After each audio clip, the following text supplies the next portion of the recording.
All right, all right. DStyleBoxing here. Thanks for those joining me live, for those joining me on archive.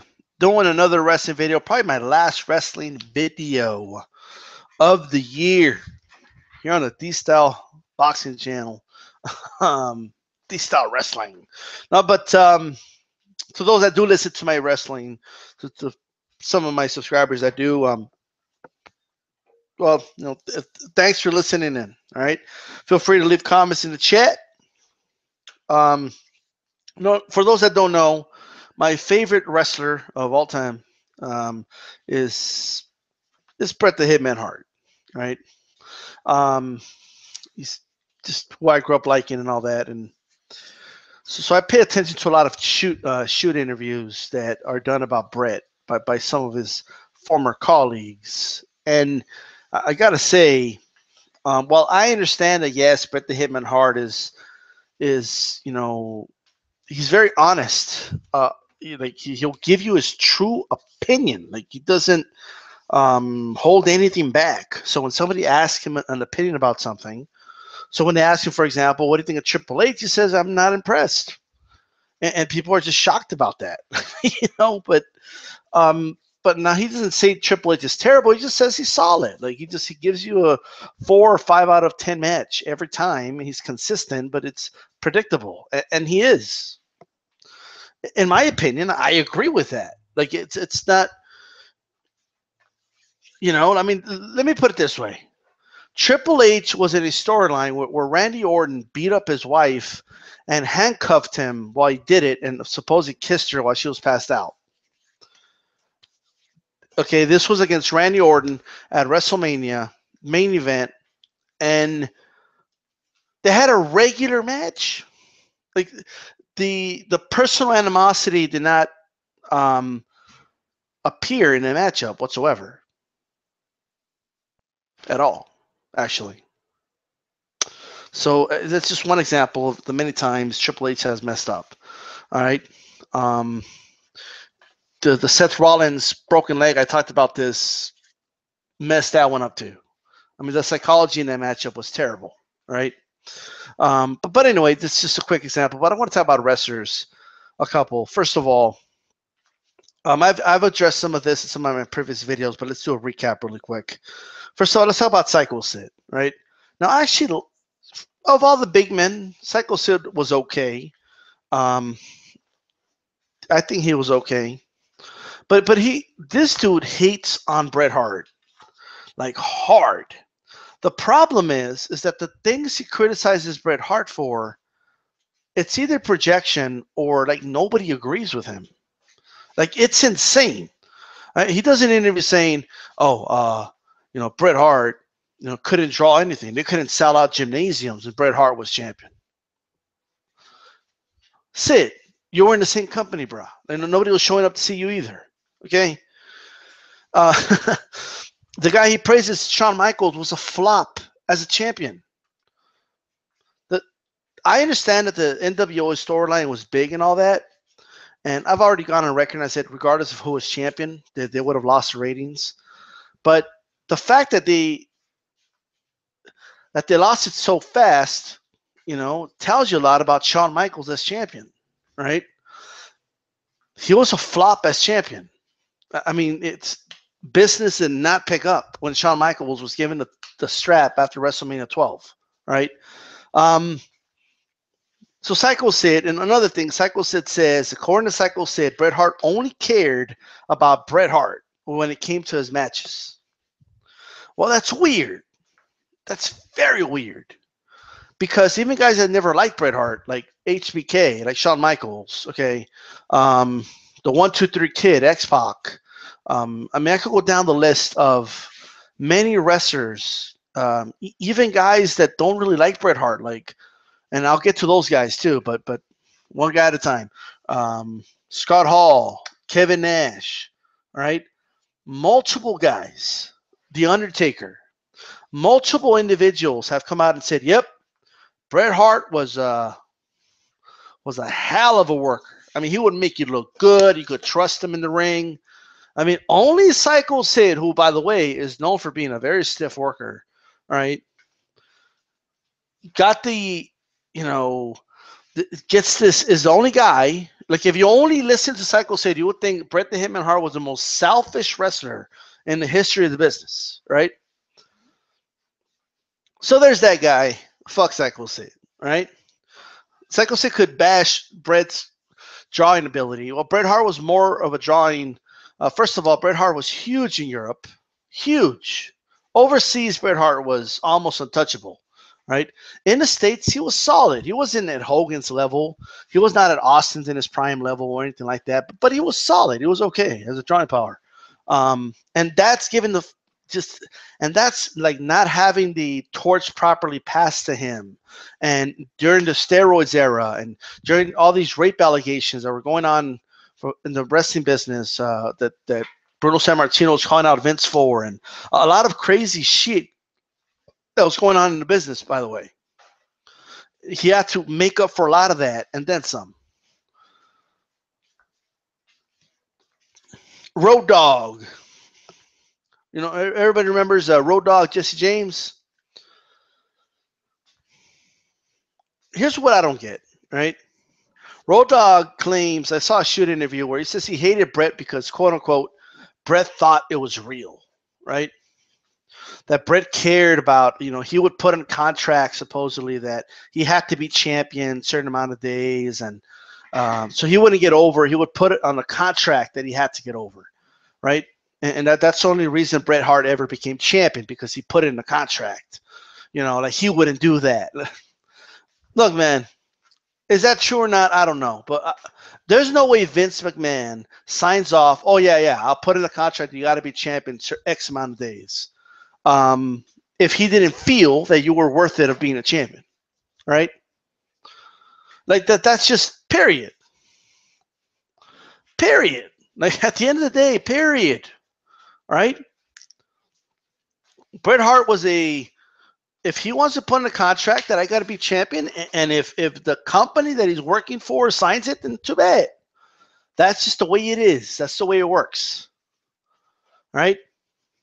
But my thing is he wants to talk about everybody. He wants to talk about Bret Hart, thinking it's real and wanting to be champion and hogging the spotlight, supposedly, right? But I forgot to mention how he pushed his own brother and how he pushed, Davey Boy Smith, the British Bulldog. I mean, Bret Hart gave a lot of people a lot of great matches. Mr. Perfect, okay, always talked highly about Bret Hart. I'm trying to understand Jesse James because all the criticisms that he has about Bret, yet he's big friends with Hunter, with Triple H. I mean, he wants to talk about Bret Hart playing politics and all that, but he's a friend with Hunter Helmsley, with Triple H. Are you kidding me? And he's out there saying that, according to Road Dogg, Triple H is the best worker he's ever seen, second to none. His psychology is at a whole nother level. Are you shitting me? Triple H's psychology is at a whole nother level. Really? So explain to me why there was a storyline that Seth Rollins had an injured leg and he was cutting promos about how he's going to end Seth Rollins' career. Yet in their match, he tried to pin Seth Rollins just a couple minutes into the match, which would have, if he would have gotten the pinfall, Seth Rollins would have lost the match, but his career wouldn't be over. You're supposed to try to injure the guy, right? But he wants to talk about psychology. Now, tell me, why would you put in the storyline that this dude beat up your wife, right? And then you're going to wrestle him at WrestleMania. You're going to fight the dude at WrestleMania, and you have a regular match. Like, no animosity sold in the match. Yeah, but you want to talk about psychology, right? Psychology? You want psychology? All right? Look how Bret Hart and Stone Cold sold how they hated each other, and look how it translated at WrestleMania 13. That's psychology. Look how they successfully did the double turn. That's psychology. Okay, spare me this psychology shit. Okay, Road Dogg. Who else? Scott Hall. Now, I like Scott Hall. I was a big fan of Razor Ramon. I was a big fan of the NWO and Scott Hall and all that. Scott Hall keeps doing this whole, and he does it with a lot of wrestlers. And I'm not saying he doesn't have a point to a certain degree, okay? Like, I get it, Scott. You didn't care about being champion. You just wanted to get paid, and you didn't care about winning or losing. I get it, and that's it, and I admire that, okay? But at the end of the day, right, if you really do, like, wrestling is a business, right? That's what it is. If you supposedly don't care, right? Because Scott Hall and Kevin Nash are the biggest fucking hypocrites of all time when they criticize other dudes for not wanting to lose, okay? So they want to criticize Bret Hart because he refused to lose to Shawn Michaels, right? Even though they kind of say that was a work, but whatever, right?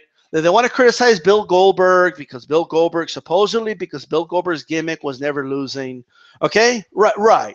Yet they never wanted to put guys like Eddie Guerrero over, okay? They never wanted to put guys like Jericho over. Well, actually, Scott Hall did it one time, so you got to give him credit for that, right? But when it came to burying like the cruiserweights and WCW and all that, right? Oh, they were quick to do that. Like, they were quick to do that. They were quick to bury talent, okay? The moment that it made sense to them, right? It's so, isn't it just easy as Scott Hall and Kevin Nash, who had these huge contracts, and they were, by the way, guaranteed, the way they had their contract, if somebody else came in and made more money, okay, they had to give them that amount of money too. Well, I wouldn't care about winning and losing either. But when you have guys that are trying to make a name for themselves in a business, to a certain degree, in my opinion, performances matter first, but winning is a close second, all right? Because while it's not real, okay, there's still progression in a character. Okay, your character is affected if it's always losing. It becomes a jobber if it's always losing. Okay, and nobody wants to be a glorified jobber. But when it came to burying like all this other talent in WCW, and now Scott Hall directly isn't responsible for that, but I remember, like, just for whatever random reason, okay, then why did they care that Chris Benoit, and I understand that Chris Benoit did that crazy shit, I get that. Why did they care that Chris Benoit won the championship at WrestleMania 20? And why did, why bring up the whole vanilla midget bullshit? If it doesn't matter and who wins and who loses and it's all a show and who cares, I don't care if I put somebody over. The same fucking hypocrites, okay? Chris Benoit Kevin Nash blamed the fall of wrestling on Guerrero and Chris Benoit winning the championships. He said that hurt wrestling. Really, explain to me why. Mr. It doesn't matter. It's not real. What the fuck does it matter then? Well, maybe in Goldberg's eye, he could whoop your ass, just like you're thinking he could whoop like Benoit's ass, and he thought he could whoop your ass. That's why he didn't want to lose to you. All right? Same shit. And by the way, a lot of these dudes, like Scott Hall, right? Kevin Nash.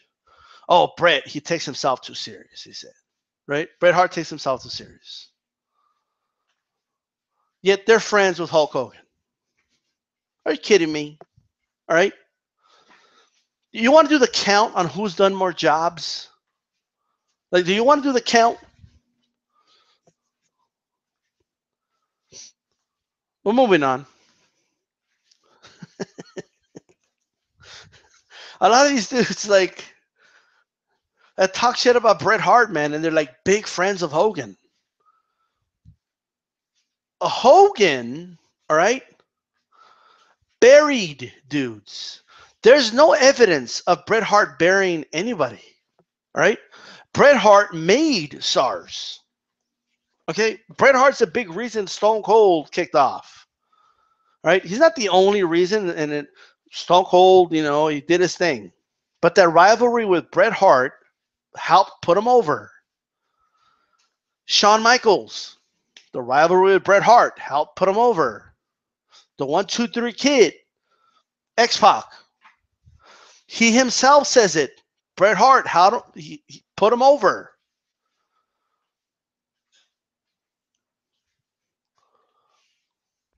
When Vince wanted an old ass fucking, what's that dude's name? The wrestler from the fucking 70s.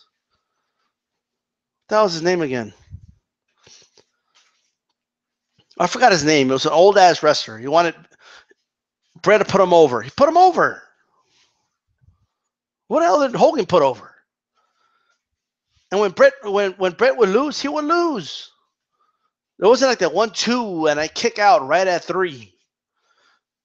You want to know some of the shit Hogan did? Right? Hulk Hogan, right? First of all, agreed to lose to Roddy Piper at Starrcade, but it was a non-title match, so he didn't lose the title. This is the biggest pay-per-view in WCW, and the title was not on the line. It's the only reason he agreed to lose. All right? That's it. It's the only reason he agreed to lose. And then he went out to beat Piper like 4 or 5 times after that. Right? Against Sting, a match that was almost 14 months in the making. They did like 700,000 or 800,000 buys in the late 90s for that fight. Those were almost Tyson numbers. All right? Almost Tyson numbers in the 90s. That's how many buys that was. Sting was supposed to get over. They did this stupid thing where the ref was going to do a fast count for Hogan, and they were going to restart the match. Hogan had the ref do a normal count, and they restarted the match anyway. Little petty shit like that. All right?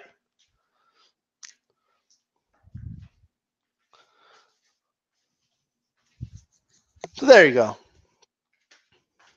Can you blame Bret Hart for being... And then people give Bret Hart a hard time because he keeps bringing up the Goldberg thing. Goldberg kicked him in the fucking head. Blindsided him with a fucking head kick. And what's supposed to be a worked match. All right? He ended his career. Like, are you kidding me? The dude's career is over. I'd be mad too. Right? Now, with that said, well, what other wrestlers are hating on Bret? Right? Got the fucking honky tonk man, right? Let's talk about this piece of shit honky tonk man. Who, one of the worst gimmicks of all time. Okay, I don't even know why some people even praise the dude's work, but Bret Hart used to point out that honky tonk, he sucked at selling like punches when he would throw them. All right, it was just terrible. Like he did a horrible job at you know at throwing punches in the ring, and Honky Tonk Man decided to bring up the fact that Goldberg kicked him in the fucking head like a mule, right? And he decided to bring up, oh, how about now, Bret? Huh? Maybe you shouldn't have complained about me. I never hurt you. Are you kidding me? The Honky Tonk Man. Okay. That's why no one will ever remember the Honky Tonk Man, right? Anyway. Triple H, because you know deep down, Triple H doesn't like Bret Hart. Okay, and I think the animosity between Bret Hart and Triple H stems all the way back to the Montreal Screwjob, because it was really it was Triple H that was in the ear of Shawn Michaels, right? Story goes that Vince convinced Shawn Michaels about 2 or 3 times on something that him and Bret agreed to. And Triple H was always getting in his ear, and then Shawn Michaels would be like, oh, okay. And then he will call Vince and say, no, I'm not going to do that. I think Bret knows that, right? I think Bret knows that, and I think to this day, um, there's some animosity there. There really is. And let's talk about the Montreal Screwjob, by the way. A lot of people always talk about how Bret Hart is in the wrong and all this bullshit, okay? First of all, let's not forget that other talent left the company by putting someone else over and not the guy Vince wanted him to put over, okay? Hulk Hogan. Hulk Hogan was supposed to, the reason he won the title at WrestleMania 9 was because he was supposed to put Bret Hart over at SummerSlam that same year. Hulk Hogan did not want to do the job. So what they do, they changed plans and they had Hogan instead lose to Yokozuna because he was a heel and he would cheat to beat Hogan, right? That's what that was about. And also he was big and fat. And apparently it looked better to lose to a big fat dude than fucking Bret the Hitman Hart. Okay, whatever logic that was, right? So plenty of dudes, okay? Ric Flair lost at a house show before he left the WWF, okay? I mean, this is crazy. Yet the WWF wants to sell to us like they're acting like if Bret Hart had agreed to do the job to Shawn Michaels the whole time, all right? There's just a lot of things people need to understand, okay? Number one, the timing was all Vince's fault, right? First of all, Vince should have ended the contract after WrestleMania. Vince should have done Bret Hart versus Stone Cold Steve Austin, the rematch from WrestleMania 13. That's what he should have done. Had Stone Cold beat Bret Hart, because Bret Hart was willing to he told Vince, I'll put Stone Cold over. Bret Hart's the reason they brought Stone Cold in. Okay? He said, I want to work with that guy. Bring him in. You would have had Stone Cold beat Bret Hart, and then you send Bret, and then you end the contract. It's simple. Just tell Bret, hey, we're gonna part ways. I'll allow you to start negotiating with WCW after WrestleMania 14. That's what he should have done. In looking back, and Bret was in better condition. Shawn Michaels had a bad back. Shawn Michaels is not reliable. By a miracle, HBK versus Austin even happened at WrestleMania 14. By a miracle. In fact, till this day, not many people have mentioned this, by the way. Like, I've heard the story that The Undertaker approached Shawn Michaels and told him, you better put Stone Cold over or else, right? Well, maybe Tyson was there. Maybe Vince told Shawn Michaels, my friend Tyson will take care of you if you don't put him on. Because Tyson was a quote-unquote special enforcer in that match. All right? You never know. If Shawn would have refused to put him over, they may have had Tyson punch his lights out for real. Who fucking knows? I know a lot of people think I'm reaching with that. I don't. I don't think I'm reaching at all. Wouldn't that have been something? Could you imagine? Like Shawn Michaels refuses, like he kicks out of the stunner, and then Tyson just walks in and knocks his, legitimately knocks his ass out, and then Stone Cold pins him. Holy shit! The presence of Tyson might have intimidated Shawn. A lot of people have never brought that up, but I'm pretty sure.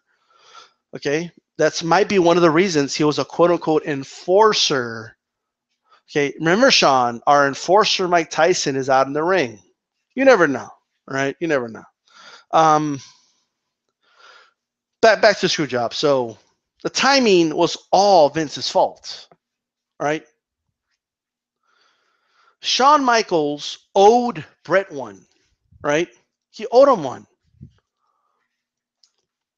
Like, he was supposed to put Bret over at WrestleMania 13. Then he lost his stupid smile, right?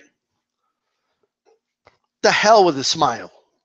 Okay, the hell with his that he had an injured leg and all that bullshit, doing backflips in the ring. Okay, the hell with that. POS. All right, HBK.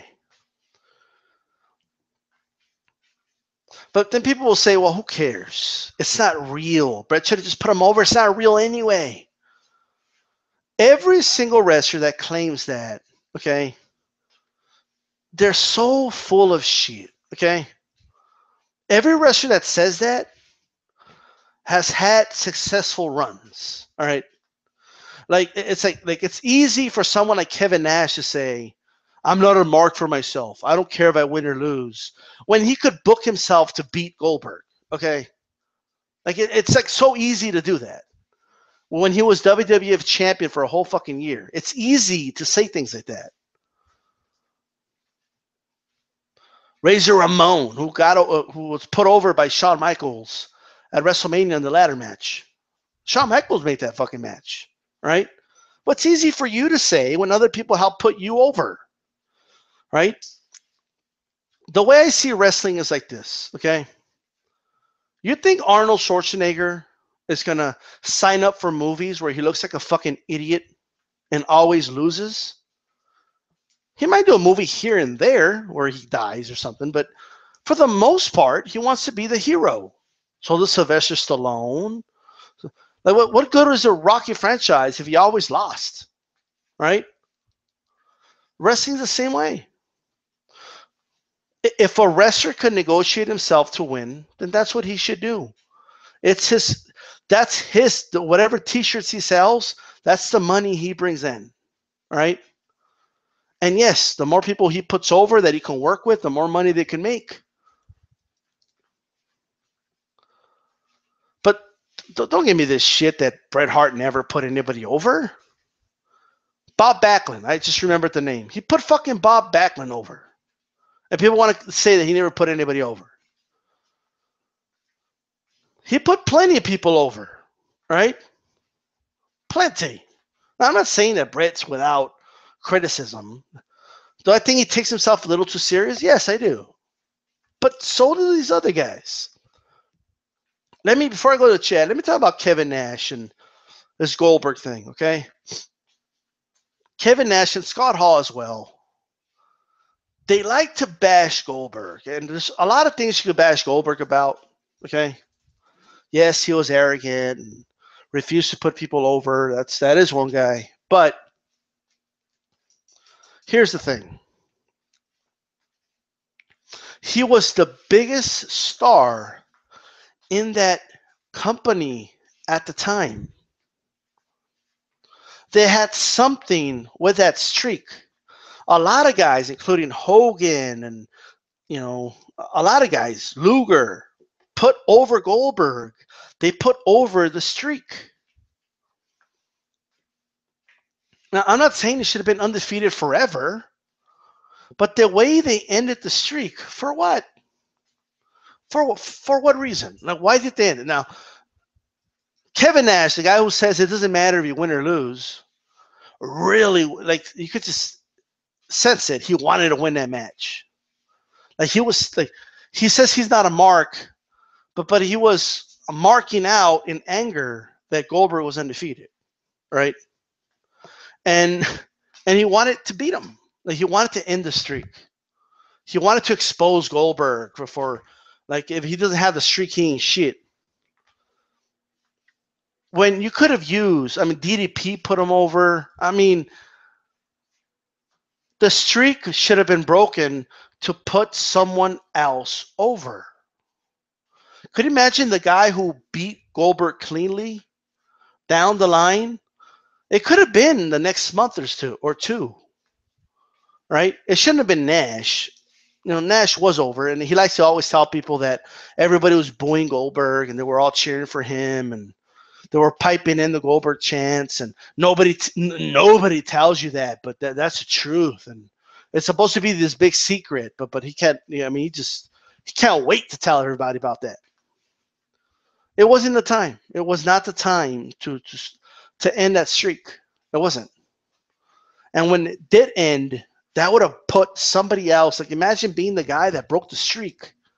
That, it's kind of like when Brock Lesnar beat the streak against The Undertaker.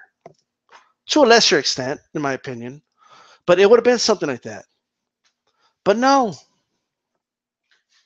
Kevin Nash wanted to be a freaking asshole. Like, I remember when Goldberg, when Scott Steiner went over on Goldberg, and Goldberg passed out on a Steiner recliner. That would have been a perfect way to end the streak. I would have done it like nobody helping him, like just have him pass out like that. That he didn't give up and this and that, but his streak is over. That would have been huge. That would have put Scott Steiner even more over as a fucking beast. But no. But let's see. Let's check it out.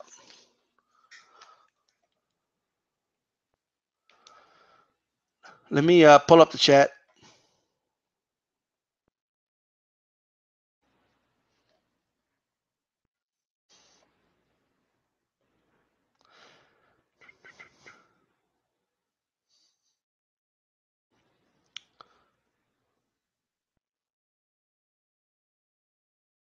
Prodigy Sabizi. I don't know what that means. Homo 410. Chief Funky Boxing. Bret Hart is the best wrestler of all time in IMO, in my opinion. Joe Host. Well, OFC, they're going to hate on him. Bret Hart spits the truth. Gabe Trank. But DStyle, you don't understand. Fuck Honky Tonk Man, says Joe Host. Jamie Chavez. Floyd Mayweather is the best wrestler of all time. He's undefeated. He's undefeated in pro wrestling. He's undefeated at WrestleMania.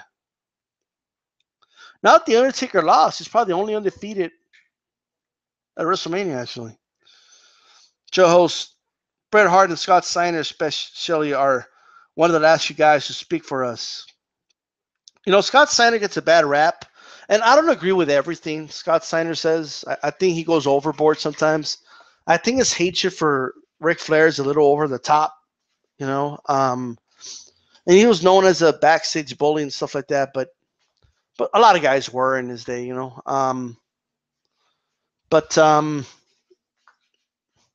Scott Steiner is very old school. Like he believes, like Scott Steiner is one of those guys that believes that even though it's all a work, whoever the champion is and stuff like that should like really be a badass.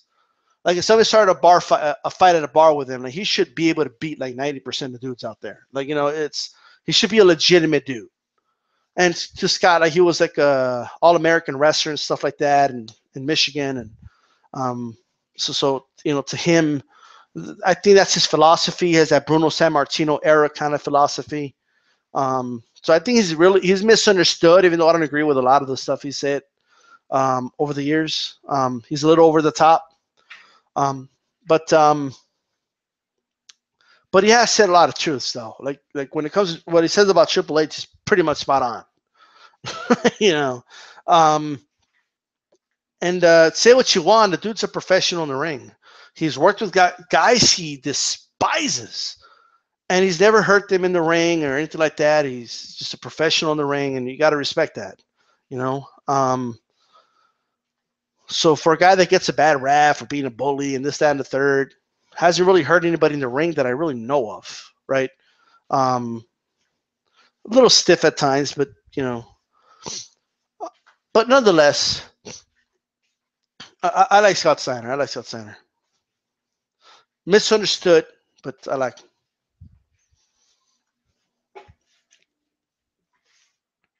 Here we go, says Cable.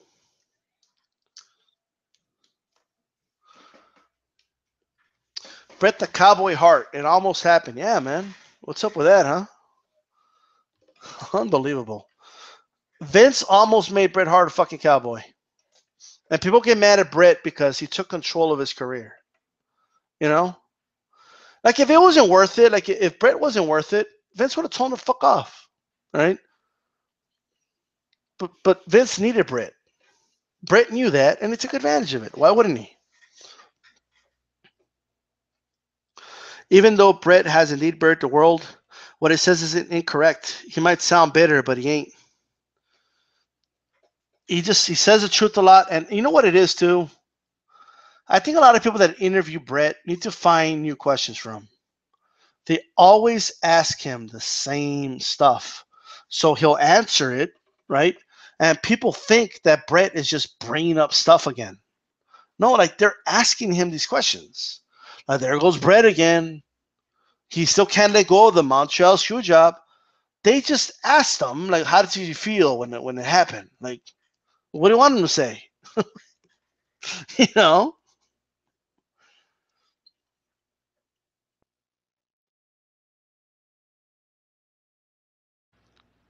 Anyway, not sure what else I want to say about this, really. If you guys have anything else to spew out, let me know before I wrap this up.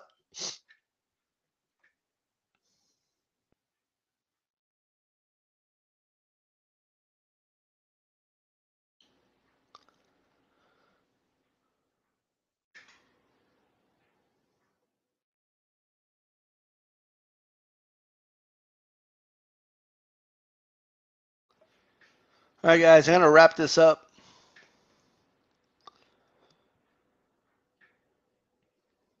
Before I wrap it up, though, before I do that,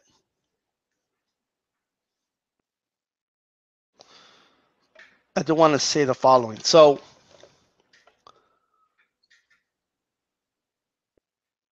something I hate seeing in wrestling right now. And I'm not following it all that closely right now, so I don't know the names and stuff like that, but I know Paige is back, and she's with those two girls. Um, who the hell is that one girl with the MMA gloves on? Like, this is what gets to me about it. Let's kind of think about the story that wrestling is selling for a moment, right? Wrestling is selling us a make-believe world where guys or girls punch each other bare-fisted, never break their hands, and we know why, right? Because they're not really hitting each other. But that's the story they're selling. In this universe, in this world, in this alternative universe, they never break their hands when they punch. Okay? It never happens. So why are you wearing MMA gloves for? It doesn't make sense.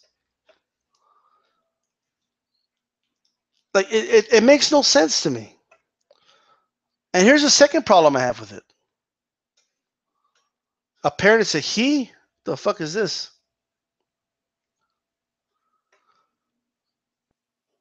Why is she just walking around with MMA gloves on for promos and backstage just wearing MMA gloves? And when they go to the ring to like ambush somebody, she has MMA gloves on. And when they announce the Women's Royal Rumble, she has MMA gloves on. Now, I've seen some guys with MMA gloves as well, and I've seen some other wrestlers with MMA gloves as well. It gets on my fucking nerves. In any combat sport where guys or girls wear gloves, they only wear them to either they only wear them when they're going to go to the actual ring and have a sanctioned fight. They don't wear them like just like Chuck Liddell doesn't just go to 7-Eleven with fucking MMA gloves on. Okay? Like, he doesn't cut promos in the back with an MMA glove on. Right? If Chuck Liddell's gonna when he challenged Tito Ortiz to a fight, he didn't go in the octagon, okay, with MMA gloves on. All right? Like, it's not a thing. If you want to have the stupid MMA gimmick, which I fucking hate, I really do. It's a whole nother universe. Like, this is what I don't. But let's put that aside for a moment. What is the point, all right, of the MMA glove? If in this universe, that's what they call it, right? The WWE universe. But I'm using it in a context to explain, to make a point. The only reason they wear gloves in real combat sports, okay, is because people break their hands if they legitimately punch each other. That's not an issue in the WWE. Take off the fucking gloves. It looks silly. It looks silly. It just does. I'm sorry. It looks silly. I honestly, I don't even like it when Brock Lesnar wears them. I really don't. But he used to be in the UFC, so just have him wear hand wraps. Hand wraps looks way more menacing. Just wear that. What's the why you're not really punching each other? What's the point? If in this world, it's make believe, right? But in this world, people punch each other bare-fisted, knuckles, and don't break their hands. Why the fuck would you put yourself at a disadvantage and put on a glove? That makes no sense. Think about it. Tell me DStyle is not getting the psychology of that. Tell me it doesn't make sense.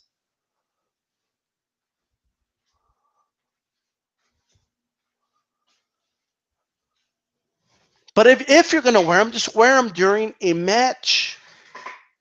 Okay? Here's another pet peeve of mine.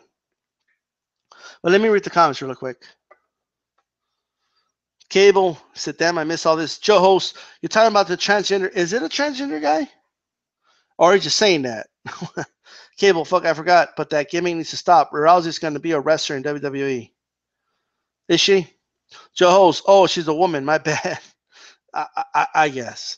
Definitely a woman, says Cable. The women don't look like tough girls, strong women at all, except Nia Jax. She looks she could ragdoll Alexa Bliss in real life. Perry de Salinas, it looks horrible. I disagree, Cable. Nia don't look tough. She definitely look fat, though. And a lot of dudes, man, they like those thick girls. Cable, I guess you've never seen women fight on the street / bar. Look, man. By the way, you know what I hate? I hate like if I say like, oh, I like that diva or whatever. They don't want to use the word diva, but I like that. I like that wrestler, that girl right there. I go for her because she's hot, right? And then you get called sexist and all this shit, right? Like, fuck you. Well, what about all those women that were throwing their bras at fucking Shawn Michaels and shit? Okay, shut the fuck up, right? Anyway, all right. But another pet peeve of mine. I can't tell you how much I despise. I fucking hate this with a passion. I hate seeing Dean Ambrose wrestle with jeans on. And I hate seeing John Cena wrestle with those fucking shorts, those jean shorts. Like wrestlers wrestling in street clothes is so fucking annoying to me. It honestly is. Okay? Like, holy shit, it's annoying. I could maybe, like, if it's a hardcore match or if you're selling it as a street fight. Remember, like, back in the day when they would try to sell a fight as a quote-unquote street fight and guys would come out in the street clothes? Well, that made sense. But for a quote-unquote sanctioned match, why are you wearing fucking jeans? And why are you wearing jean shorts? What the hell is that? That is beyond. It looks like somebody just came out of the crowd and started wrestling. All right? Dean Ambrose has fucking jeans on and a freaking and like a wife beater on. Like, it's fucking like, what the fuck is that with boots? Like fucking, like he's getting ready to go to fucking a country bar to go two-step or some shit. Like, what the fuck is, what the hell is that? And I like Ambrose, okay? I don't like Cena at all, but whether I liked him or I didn't, it's terrible, okay? That's stupid. It should at least be appropriate to the match. If it's a hardcore match, or back when they had the hardcore division, that's what it's like. They look like they belong in that shit, right? I hate that. Okay, I hate, like, moving forward, the WWE should really discourage like that type of shit. Like guys in street clothes and fucking wrestling. It's fucking stupid, right? And now, in fairness, I think they should get rid of the whole fucking Speedo. I think that the age of the Speedo needs to end. Okay? I'm okay with fucking shorts as long as they're not basketball shorts. That's another one. Basketball shorts. Right? Like if you want to wear like Muay Thai shorts or fucking boxing trunks, I don't give a fuck, or freaking MMA trunks or MMA gear, that's cool, whatever. But basketball shorts, freaking, what's his name? Kevin Owens in basketball shorts. It looks like the dude, like he's going to go play with his buddies across the corner and he's going to play basketball. Okay, he's going to play some 21 with his friends over there. All right? What the fuck is, like, I'm like, what is this? What happened to looking larger than life? What happened to that?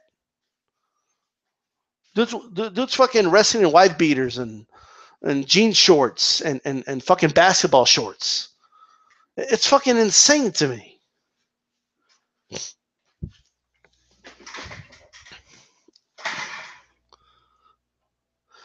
I like Alexa Bliss's cable because she's hot and I can make a hell of a promo. She doesn't look like she can fight at all. Joe Host, or like how Nelson Lee used to wrestle in some rope thing with a vice versa gimmick. Cable, Ambrose is a poor man's Stone Cold. WWE has to let these guys be themselves more like they used to. Cable, wrestling tights are needed in pro wrestling. Maybe not in Speedos, but like Kurt Angle get up. He looks like a real wrestler. Locked in. Where does Bret rank all time? It depends what we're ranking him on, right? I'm a realist. Like if you tell me, where does Bret rank in the biggest draws in wrestling history, right? Like, he's not terrible, but he's no Hulk Hogan. He's no, as much as I hate Hogan, we got to keep it real. This dude was a big fucking draw, right? Stone Cold was a huge fucking draw, right? I'll even go as far as to say The Rock was a bigger draw than Bret Hart. As much as I don't like Triple H, I have Triple H and Bret Hart around the same level of drawing power. Okay. Now we have to grade it on the curb. Bret Hart. It was I hate making excuses, and that's how it comes off. But we just got to grade it as a curve. So when Bret Hart was given the title, right, Vince wanted to go in a different direction, and there was allegations of him handing out steroids, and the federal government was on his ass. The WWE had a lot of negative publicity. A lot of parents didn't want their kids watching WWE anymore, and the product as a whole was hurting. Wrestling was going downhill, or at least the WWF product was, and wrestling in general, but the WWF product was just going downhill. 95 was a very bad year for wrestling. It picked up in 96 with the NWO thing. It did. And Shawn Michaels' run really didn't do anything. But so I'll put Bret, I don't know what number it would be, but you got to put guys like Ric Flair, Dusty Rhodes. It's just a lot of, man. Even Sting, you got to put him above Bret as far as drawing power. Okay. So I'm a realist when it comes to that. Now, Bret wasn't bad. Like he was definitely a part of the team. He definitely contributed. He was not a liability or anything like that. But Bret was the return customer guy. That's what he was, right? Like Hogan brought him in Bret Hart made him come back, right? Hogan brought him in, but they remembered the IC matches that Bret Hart had. Like, Bret Hart was, if you ask me as a worker, as a psychologist, Bret Hart's top 5, man. Easy. I mean, you got to put Jake the Snake Roberts up there, Bret Hart, Mr. Perfect, Kurt Hennig. A lot of people don't like him, but Scott Hall has to be up there. Shawn Michaels, as much love him or hate him, the dude's a hell of a in-ring performer. Hell of a talent. So it just depends what you're asking. How do I rate them? It just depends, right? Well, what we are asking. Like, Macho Man was a bigger draw than Bret.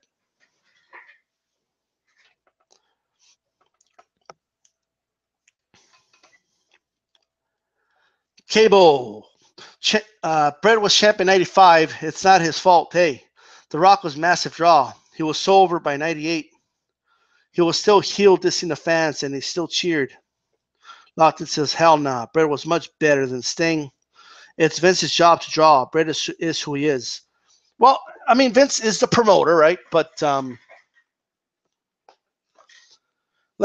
was, in fairness, there was a lot of stuff that was out of Bret's control. Like, there was. But, I mean, the facts are the facts. Like, I'm one of the biggest fucking Bret Hart homers of all time, but he was a draw. But when it comes to the biggest draws of all time, overseas, yeah, Bret is top 5 easy, by the way. And in Canada, he's probably number 1. But in the United States, he's probably top 20 all time, maybe top 15. That's not bad, by the way. That's actually pretty good. But just keeping it real, really.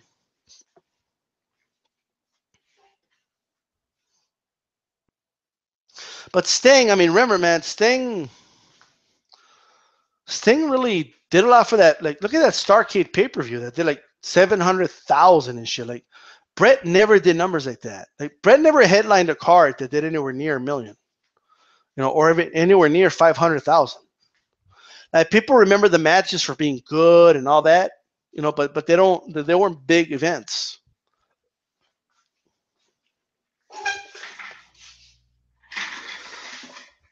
Well, fuck the box office. There you go. Diesel was a terrible draw in WWE, but he wasn't ready to lead their promotion. That all changed by 96, though. Yeah. Yeah, I did. But I don't know. 95 was just a terrible, terrible year for wrestling, though. It honestly was. It was just a terrible year. Overall, it's like wrestling in general was just horrible. I'll tell you what my favorite year in wrestling was, though. In my opinion, 1997 is probably the best year in wrestling history. That year was 97 was on fire, right? 1997 was on fire. The NWO storylines, the whole Sting angle. I believe Luger won a championship on Nitro that one time. The Giants and Hogan had some matches. That's a big show. WWF was on fire too, man. 1997. Bret Hart was on fire. He was doing the anti-American storyline. That was getting over big. It was just overall, it was just a great year. Just overall. That's the year Stone Cold and Bret Hart happened. The Kane and Undertaker storyline started that year. Both WWF and WCW were fucking awesome. 1997. Cable, 1995 was terrible. 1997 was the shit. Why you gotta say that what I'm typing? Yeah. Bret was the best that year. 97. Yeah. The Bret Hart stuff was priceless. I mean, you know what? 96, the NWO thing was big, but the Stone Cold Bret Hart thing was very overlooked because of the NWO thing. But that was awesome. Like Stone Cold was on fire, man. And then Owen accidentally dropped him on his head, and he was out for a couple months. If not, they would have overtaken the ratings way before. And maybe Bret never leaves. You know, as it, like if just think about it, if Owen doesn't drop Stone Cold on his head, right? Stone Cold would have won that match, and he wasn't. Stone Cold was on fire, right? There's a good chance they would have been doing much better in the ratings for those months, and they would have overtaken the ratings sooner, like 6 months sooner. Maybe Bret never leaves. Maybe Bret never leaves. You know.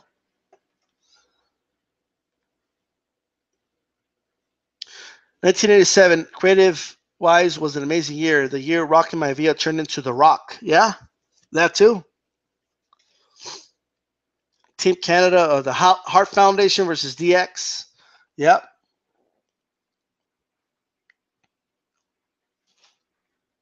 I don't like the whole Baricuas and um, Disciples of Apocalypse. I don't like all that. Um,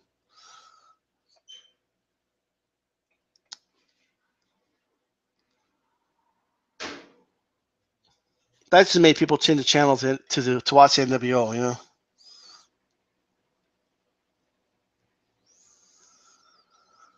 Anyways, guys, I'm gonna wrap this up. 1997 was an amazing because WWE had real competition at the time. The business itself was on the line. Bret screwed Bret. Well, there you go. I'm out, guys. Peace.